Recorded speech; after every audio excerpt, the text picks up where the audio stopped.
17. júní í dagskráin, þess að náðum við svona rétt að funda fyrir það, fundurinn var 16. júní, sem bara var gott mál og svo leiðum maður að segja að bara nefndin, störfin nefndarnar voru góð, það er mikið að góðu fólki þarna, meðan hans fyrir formanningarnar, sem kom ekki á fyrsta fund en gefum vonandi síðar.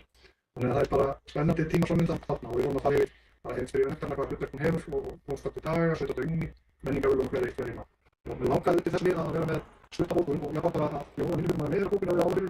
Hún hljómar svona, bæjarstjórn þakkar öllum þeim sem komu að undirbúningu skipulagningu og framkvæmd hátíðarhaldi tilefni 17. júní fyrir metnaði starf og aðallega vel heppnaða starf. Jafnframt óskar bæjarstjórn Jónasi Sigurðssyni áskrifendur barnaskapar inni til hamingju með menningarvölum Hverfisbæjar árið 2026. Veiting verðlaunanna er verðskulduð viðurkenning á framlagi þeirra til Hverfisbæjarins og óskar bæjarstjórn þeim velfarnaðar í áframhaldandi störfum.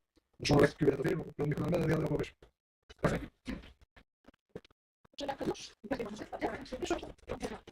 ætla bara að því að ég fyrir formann sem þetta bara segja það er ánægilegt að starfsnefndin er mjög góð.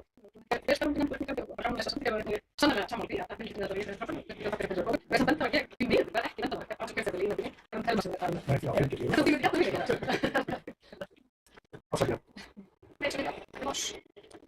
Ég þá. Og fyrir ég kannski tala um okkar sundröðum að við síðustofnum og sannarlega ánægð með fyrirkomulagið á 17. júní og gaman að sjá vel tókst til og einstaklega gaman að standa með grinn og skilja böku þarna í tótt tíma í bætt og það er mjög gott hvað við. Það er flögi, spurning. En ef við sem þetta hljósta fyrir fundingar með samþykkt sem samþykja og samþykkt sambúð. Formulega þriðja fundur og það fundingar bæjarins og 8. júní 2006 og aðtilliðir 1, 24, 25 og 30 fundirgerðir ákveðið sérstaklega undir fundarleifum 5, 6, 7, 8 og 11. Og Ingimar Úlfsson bjóðst eftir að taka til máls þessu lið. Ég er bara rétt að vekja athygli á lið 14 sem er sem sagt þessi tóku fyrir bréf frá Vegagerðinni vegna breytinga á þjónustu landsbyggðarvagna og sem sagt í bréfinu frá Vegagerðinni er boðað breytingar á þjónustu landsbyggðarvagna á Suðurlandi sem geta haft bein áhrif og beinar tengingar Vegagerðis við sveitarfélög á Suðurlandi og Höfuðborgarsvæðinu. Við sem sagt sammálsum það í bæjarráði að við senda formlegt bréf og ég hlakka við það að búum að senda bréf þar sem við setjum óskum eftir samtali. Það sem meðal annars erum að benda á forsendur þess sem sagt hvað telst álagstími í bréfi frá Vegagerðinni er ekki nægilega skýrt og sem sagt hvað telst sem álagstími og hvað telst utan álagstíma. Og við finnum mikilvægt að þessi forsendur eru skýrar nánar svo við getum metið raunveruleg áhrif sem sagt breytingar á þjónustu og ferðamögulega íbúa.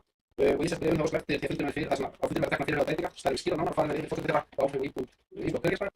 Við erum sem sagt að fast svar dag og við erum eftir að bóka fund. Við erum að horfa til þess að mati og möguleika því að fá sem sagt að fund með þeim inn á fund bæjarráði í þar sem við förum yfir þessi atriði. Og ég setja þetta inn svona lauma með það líka bara ég veit að fleiri sveitarfélög á Suðurlandi hafa verið að veita athygli á þessu. Þeir hafa mikil áhrif á öll sveitarfélögin hér á svæðinu og sjálf fyrir mér að ég muni og svo fyrir mér að samtala við öll sveitarfélög og átaksstöðum og sambandi Suðurlandssveitarfélaga. Ég veit að þau hafa líka á sýktu stöðum og leikinn út af þessum leik. Eins og þetta er máls og